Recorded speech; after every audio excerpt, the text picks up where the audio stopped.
Hello everyone, this is Ritu and welcome to study more knowledge. तो CTET social science के previous questions हम discuss कर रहे हैं और इसमें जो लेटेस्ट क्वेश्चन पेपर हैं दिसंबर 2022 के और जनवरी 2023 के, उनको हम अब डिस्कस करेंगे।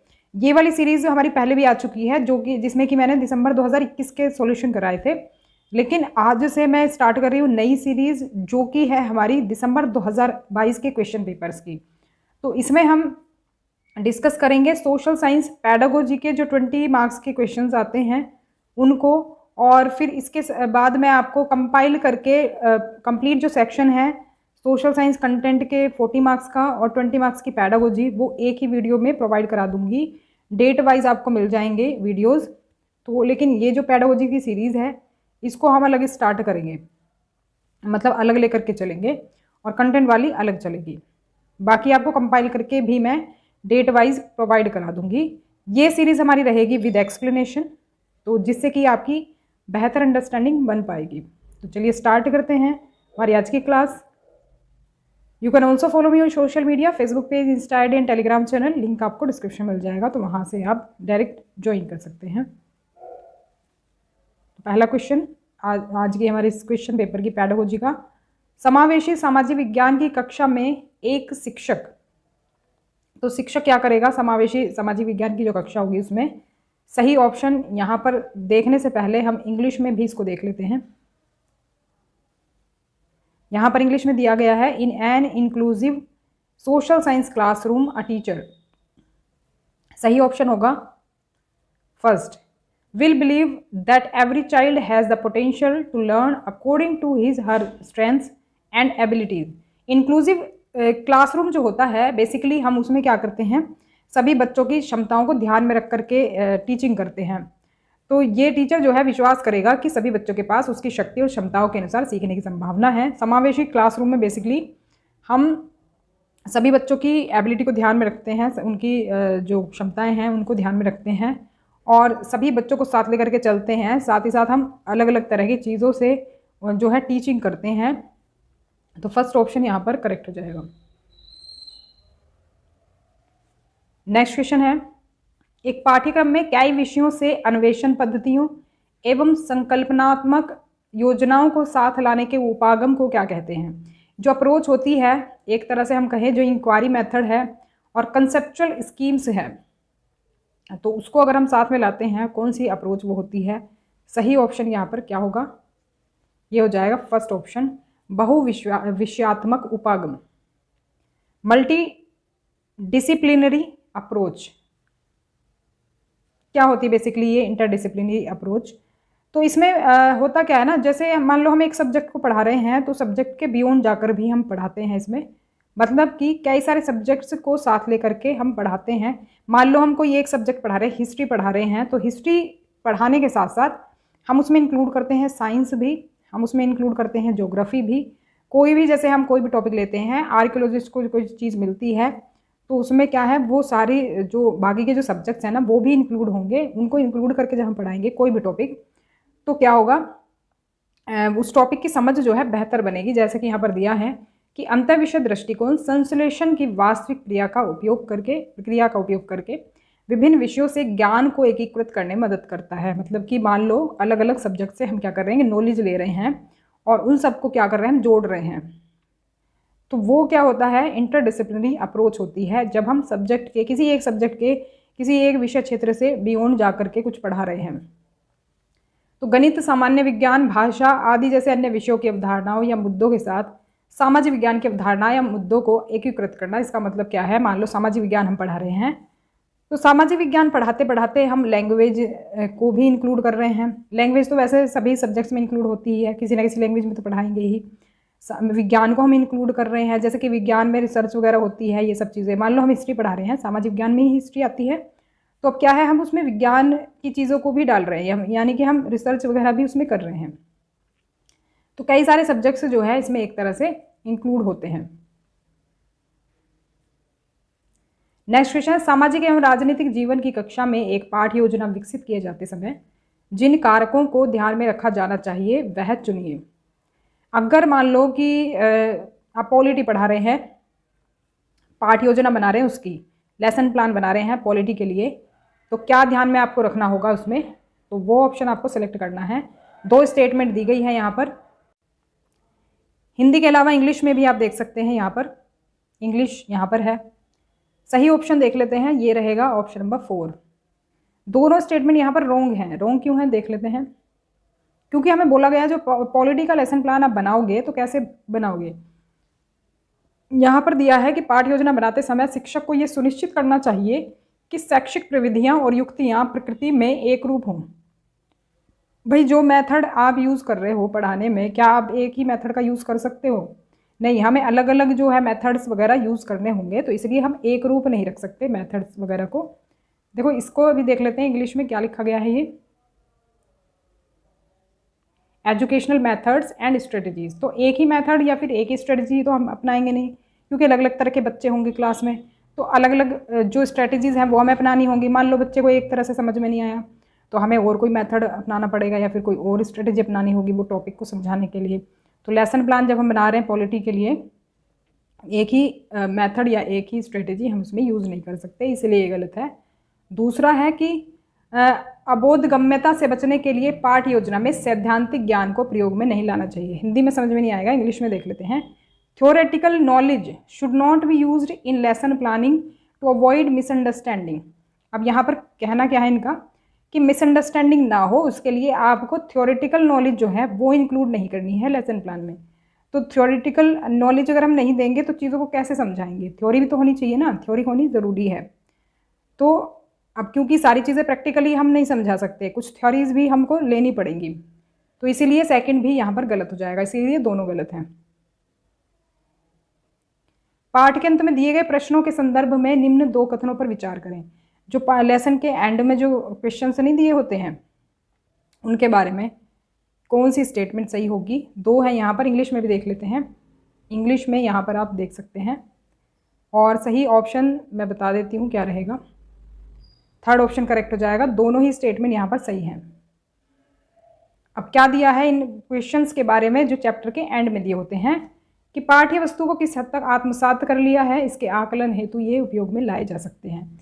बच्चों को हमने पाठ पढ़ा दिया और अब ये क्वेश्चंस पूछ करके हमें क्या पता चलेगा कि बच्चों ने कितना समझा है। अब मान लो वो क्वेश्चंस का आंसर बच्चे नहीं दे पा रहे हैं, तो हमें क्या लगेगा कि बच्चों ने समझा नहीं है चैप्टर को, जो पाठ्य वस्तु है उसको समझ नहीं पाए हैं बच्चे। तो इसका आकलन एक तरह से हम कर पाएंगे जो ये क्वेश्चंस पाठ के एंड में दिए गए हैं।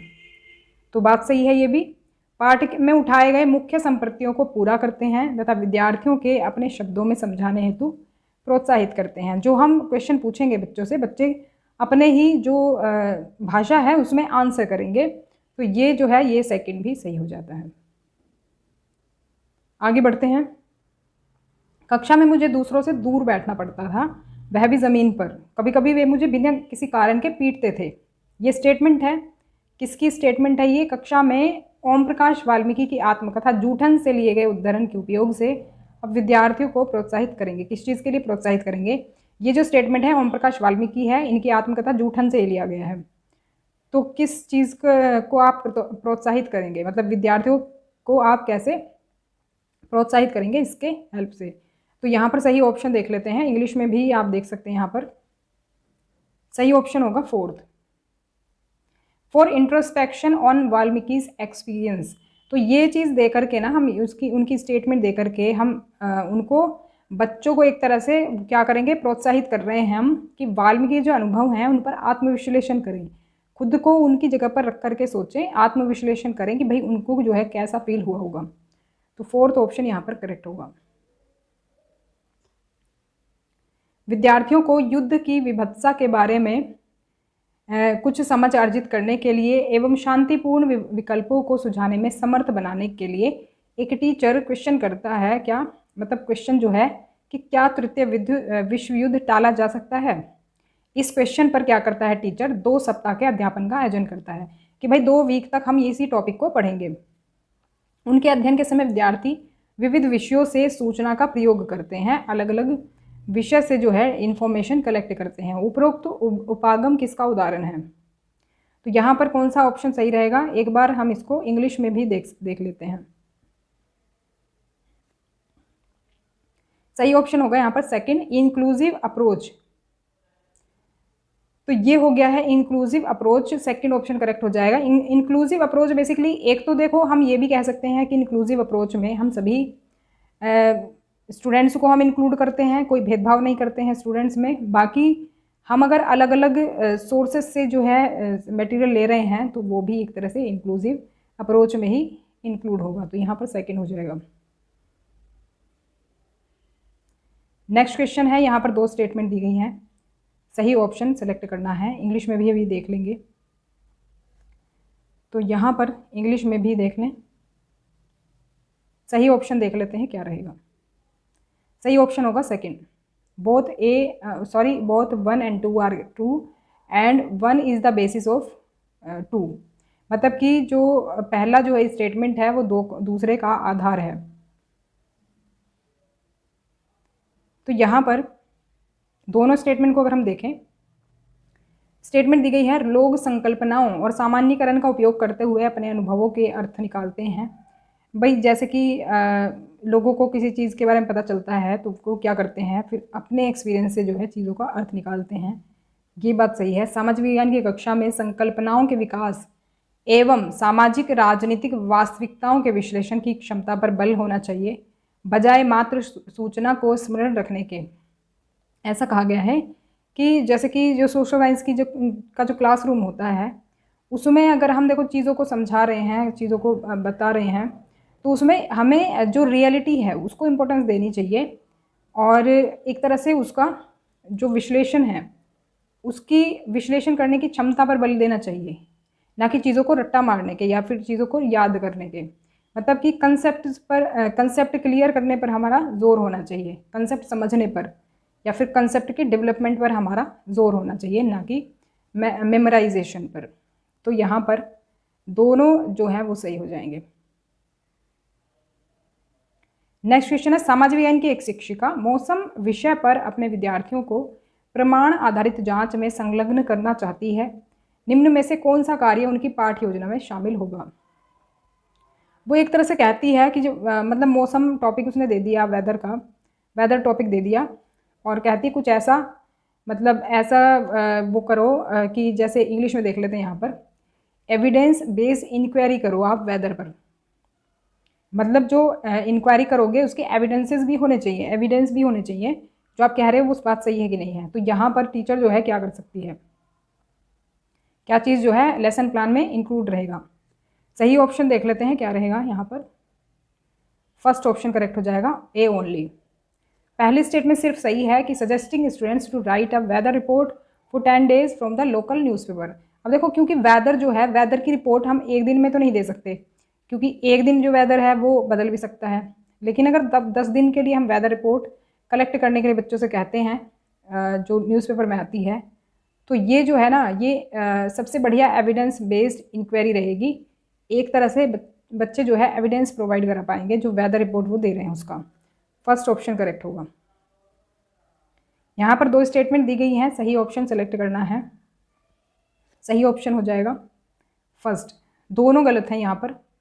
ऐतिहासिक सिनेमा बनाने पर अध्ययन में एक ऐतिहासिक वृत्तचित्र द्वितीयक स्रोत होगा, ऐसा कहा गया है। जो डॉक्यूमेंट्री होती है, हिस्टोरिकल डॉक्यूमेंट्री, इसको इन्होंने सेकेंडरी सोर्स कहा है। ऐतिहासिक सिनेमा बनाने पर अध्ययन में अगर हम ये ऐतिहासिक वृत्तचित्र यूज़ कर रहे हैं तो ये स्टेटमेंट गलत है। विश्वकोश सूचना के प्राथमिक स्रोत हैं, ये भी गलत है। ये सेकेंडरी सोर्सेस होते हैं, इंसाइक्लोपीडियाज जो होते हैं सेकेंडरी सोर्स होते हैं, ना कि प्राइमरी सोर्स, तो इसलिए ये भी गलत है। थोड़ा सा देख लेते हैं प्राइमरी और सेकेंडरी सोर्सेज के बारे में। अभी जो हमें डॉक्यूमेंट्री दी गई थी ना, देखो डॉक्यूमेंट्री जो है, ये डॉक्यूमेंट्री जो है हिस्टोरिकल डॉक्यूमेंट्री, इसमें कुछ रियल चीज़ें हमारी यूज़ होती हैं जो हिस्ट्री को बता रही हैं। डॉक्यूमेंट्री क्या है, रियल चीज़ें दिखाना, रियलिटी दिखाना। अभी उसमें कुछ रियल चीज़ें जो इंक्लूड हो रही हैं वो तो प्राइमरी सोर्स में ही आएंगी ना, क्योंकि first hand information primary sources में इंक्लूड होती है। तो यहाँ पर लेकिन दिया गया है द्वितीयक स्रोत होगा ये, तो इसी वजह से ये गलत है। प्राइमरी सेकेंडरी सोर्सेज मैंने दोनों इंक्लूड किए यहाँ पर। प्राइमरी सोर्स जो है ना, ओरिजिनल मटेरियल होता है जिसमें कच्ची जानकारी होती है, और इसमें हम कह सकते हैं, मतलब फर्स्ट हैंड इन्फॉर्मेशन भी कह सकते हैं, ये किसी और के थ्रू नहीं मिलता है इसकी जानकारी। डायरेक्ट वो एक तरह से गवाह होता है उसका, जिसने ये जानकारी कलेक्ट करी होती है।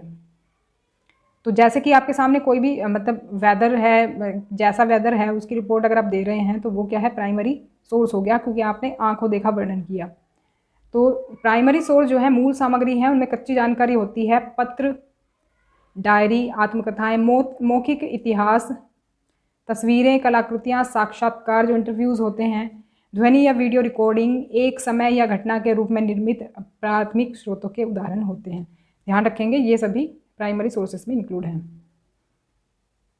सेकेंडरी सोर्सेज जो होते हैं, सॉरी यहाँ पर माध्यमिक लिख गया, वो उन्होंने उसके हिसाब से जैसे आ जाता है ना कभी कभी, सेकेंडरी का जो मीनिंग है वो माध्यमिक बता देता है इंटरनेट, तो द्वितीयक होना चाहिए था यहाँ पर। द्वितीयक स्रोत प्राथमिक स्रोतों से निकटता से संबंधित हैं और अक्सर उनकी व्याख्या करते हैं। निकटता से कैसे संबंधित हैं कि मान लो प्राइमरी सोर्सेज तो हो गया फर्स्ट हैंड इन्फॉर्मेशन, लेकिन उससे प्राइमरी सोर्सेज से ली गई इन्फॉर्मेशन एक तरह से हम कह सकते हैं सेकेंडरी में आती है ज़्यादातर। और उदाहरण अगर हम देखें तो जर्नल लेख जो अनुसंधान पर टिप्पणी या विश्लेषण करते हैं, पाठ्य पुस्तकें जो हैं, शब्दकोश हैं, विश्वकोश हैं, आत्मकथाएं हैं, शोध प्रबंध, समाचार पत्रों के संपादकीय जो एडिटोरियल होते हैं न्यूज़पेपर के, वो भी सेकेंडरी में आते हैं। अब देखो एक चीज़ में अंतर समझो यहाँ पर, आत्मकथा आपने सुना होगा, आत्मकथा जो इंसान अपने बारे में लिखता है वो होती है प्राइमरी सोर्स। लेकिन अगर उसी स्टोरी को कोई और लिखता है, मान लो मैंने अपनी आत्मकथा लिखी, अपने बारे में अपनी स्टोरी लिखी, तो वो क्या कहलाएगी, मेरी ऑटोबायोग्राफी कहलाएगी, आत्मकथा कहलाएगी, वो होएगी प्राइमरी सोर्स में। लेकिन मेरी लाइफ में फिर उन्हीं चीज़ों को अगर कोई दूसरा लिखता है तो वो क्या होगा, वो मेरी जीवनी होगी, और जीवनी जो आती है वो आती सेकेंडरी सोर्स में, बायोग्राफी सेकेंडरी सोर्स में आएगी। तो ध्यान रखेंगे, हो सकता है एक ही चीज़ हो दोनों में, लेकिन जो मैंने लिखा है वो आत्मकथा हो गई, प्राइमरी में आ गई, जो कोई और लिखेगा मेरे बारे में तो वो सेकेंडरी में आ जाएगा, भले ही एक ही चीज़ हो। नेक्स्ट क्वेश्चन, सामाजिक विज्ञान के प्रति कौन सी धारणाएं हैं जिन्हें प्रभावी कक्षा विनियोजन के साथ दूर किया जा सकता है। मतलब क्लास में ऐसा कुछ हम कर सकते हैं जिससे हम दूर कर सकते हैं इन चीज़ों को। यहाँ पर 3 स्टेटमेंट दी गई हैं, इंग्लिश में भी देख सकते हैं। What are the assumptions about the social sciences that can be overcome with effective classroom planning? Effective classroom planning अगर हम करें तो इन चीज़ों से ओवरकम कर सकते हैं, इनको हम दूर कर सकते हैं। सही ऑप्शन हो जाएगा 4th, तीनों सही हैं। तो अभी देखो अजम्पशन क्या किए गए हैं सोशल साइंस के बारे में, दिस इज़ इम्प्रैक्टिकल, ये अव्यवहारिक है। तो अव्यवहारिक तो नहीं है, जो हमारी चीज़ें लाइफ में होती हैं, प्रैक्टिकल जो चीज़ें हैं उन्हीं से रिलेटेड है ये।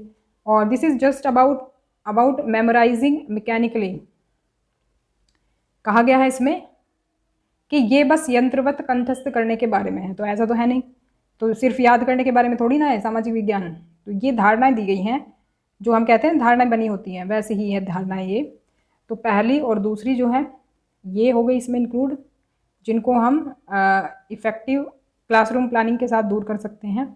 और तीसरी है इसमें समस्या समाधान के कौशल की ज़रूरत नहीं होती है, ये धारणा भी बनी हुई है कि समस्या समाधान का कौशल इसमें ज़रूरी नहीं होता, इसमें प्रॉब्लम सॉल्विंग स्किल्स जो है वो नहीं चाहिए होती। तो ये भी यहाँ पर हम इससे इफ़ेक्टिव क्लासरूम प्लानिंग से दूर कर सकते हैं, तीनों यहाँ पर सही हो जाएंगे।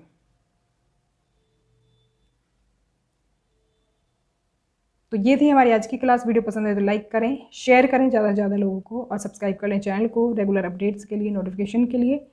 और अपने सभी फ्रेंड्स को और अपने सभी सोशल मीडिया ग्रुप्स में ये वीडियोस ज़रूर शेयर करें, जिससे ज़्यादा से ज़्यादा लोगों को ये वीडियोस मिल पाएँ। तो मिलते हैं नेक्स्ट क्लास में, कमेंट करके ज़रूर बताएं क्लास आपको कैसी लगी। थैंक्स फॉर वॉचिंग, मिलते हैं नेक्स्ट क्लास में।